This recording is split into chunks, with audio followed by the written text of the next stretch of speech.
नमस्कार मंडळी, स्वागत आहे तुमचं किचन रेसिपीजमध्ये। तर हा आहे अक्षय तृतीयेचा दिवस, म्हणजेच कालचा दिवस।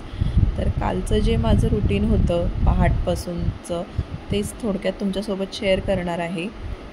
तर सुरुवात झाली ही 5 वाजेपासून। 5 वाजता उठले, आधी स्वतःचं सर्व काही आवरून घेतलं, आंघोळ वगैरे झाली आणि त्यानंतर सर्वात पहिलं काम म्हणजे घर हे स्वच्छ झाडून घेणे आणि लादी पुसून घेणे। आता इथे हॉल आणि किचन मी झाडून पुसून घेणार आहे, कारण बेडरूममध्ये मुलं झोपलेली आहेत, तर त्यामुळे हॉल आणि किचन आधी स्वच्छ करून घेतलं। लादी वगैरे पुसून झाली, त्यानंतर जो मुख्य दरवाजा असतो तो या पद्धतीनं स्वच्छ असा पुसून घेतला। तर आपले दारं खिडक्या कितीही स्वच्छ असले ना, तरी जे असे सणासुदीचे दिवस असतात, जे शुभ दिवस आपण मानतो ना, तर त्या दिवशी ही स्वच्छता आवर्जून करावी। तर हा मुख्य दरवाजा या पद्धतीनं मी पुसून घेतला आणि लादी पुसताना जे लादी पुसण्याचं पाणी असतं ना, त्यामध्ये मी हळद, गोमूत्र, खडेमीठ हे सर्व टाकून घेतलं। ते शूट करायचं राहिलं माझं। तर मुख्य दरवाजा पुसून झाल्यानंतर त्यावर स्वस्तिक काढून घेतलं आणि माझ्या या घराला उंबरठा नाही आहे, त्यामुळे माझं जे हळदीचं लेपण असतं ते मी काही करू शकले नाही, पण मुख्य दरवाजाची मी पूजा करून घेतली आणि त्यानंतर आपली गॅस ओटायची जी पूजा असते ती करून घेतली। अन्नपूर्णा मातेचं स्मरण करून या पद्धतीनं गॅसची देखील इथे पूजा करून घेतली आणि त्यानंतर मुख्य जी देवपूजा असते आपली, तिथे मी सुरुवात केली। तर देवपूजा ही आता करायला घेतली। तर आता इथे मी सर्व ही देवपूजा उरकून घेते।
आता इथे मी बाळकृष्णांच्या मूर्तीवर पंचामृतानं अभिषेक करत होते।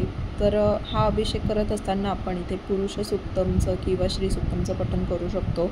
तर इथे मी विष्णू गायत्री मंत्राचा म्हणत होते। ओम नारायणाय विद्महे वासुदेवाय धीमहि तन्नो विष्णू प्रचोदयात, या मंत्राचं नामस्मरण सतत चालू होतं माझं हा अभिषेक करताना। आणि त्यानंतर पाण्याने ही श्रीकृष्णाची मूर्ती मी इथे धुवून घेतली, स्वच्छ करून घेतली आणि एका लाल वस्त्राने स्वच्छ अशी पुसून घेतली।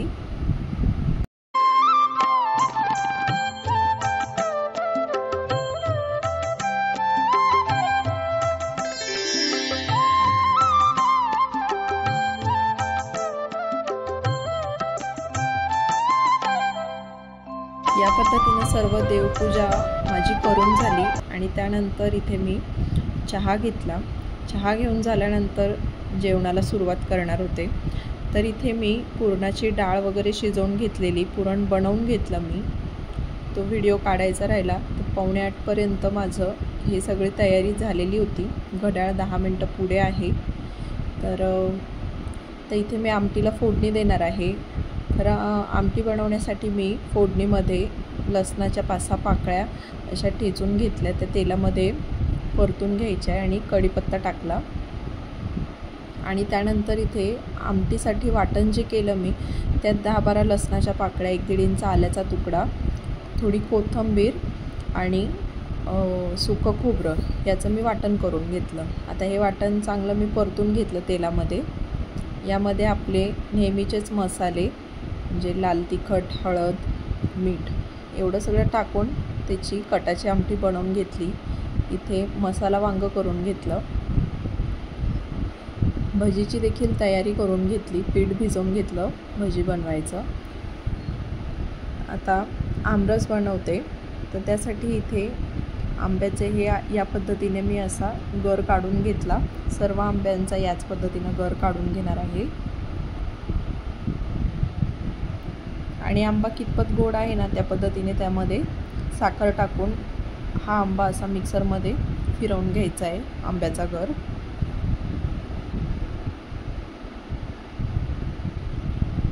बऱ्यापैकी आंबा गोड असल्यामुळे मी इथे 5-6 चमचेच फक्त साखर टाकलेली आहे. आणि हा आंब्याचा गर असा मिक्सरमधून फिरवून घेतला आणि त्यामध्ये गरजेनुसार दूध ॲड करून घ्यायचे. तर इथे आमरस तयार झालेला आहे. तर हा मी इथे फ्रीजमध्ये थंड होण्यासाठी ठेवून दिला. त्यानंतर पोळ्या बनवायला घेतल्या. तर पुरणाच्या पोळ्या ह्या मी इथे करून घेते आता.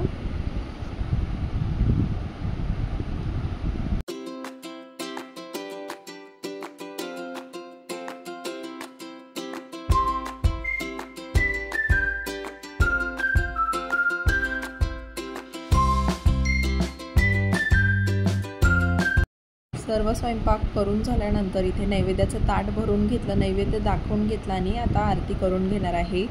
तर हे सर्व माझं 11 वाजेपर्यंत तयार झालं होतं. तर नैवेद्यामध्ये पुरणाची पोळी, आमरस, दूध, कटाची आमटी, दही, भात, भजी, कुरडई, पापड आणि वांगं असा सगळा नैवेद्याचा बेत होता. आणि 2 साध्या चपात्या देखील त्यामध्ये होत्या नैवेद्याच्या ताटामध्ये. तर इथे मी सर्व आरत्या अशा करून घेतल्या. तर इथे ना मी तुम्हा सर्वांना अक्षय तृतीयेच्या शुभेच्छा देण्यासाठी हा असा व्हिडिओ शूट केलेला. पण बाजूलाच आहे ना काही काम चालू असल्यामुळे फार आवाज येत होता. तर तो आवाज म्यूट, त्यामुळे मी आहे ना माझा आवाज इथे म्यूट केला आणि व्हॉइस ओव्हरच दिला ह्या व्हिडिओला देखील. तर आमच्याकडून तुम्हा सर्वांना अक्षय तृतीयेच्या खूप खूप मनापासून शुभेच्छा. आणि आजचा हा माझा व्लॉग तुम्हाला कसा वाटला हे कमेंटमध्ये नक्की कळवा. आणि जर व्हिडिओ आवडला असेल तर चॅनलला लाईक, शेअर, सबस्क्राईब नक्की करा.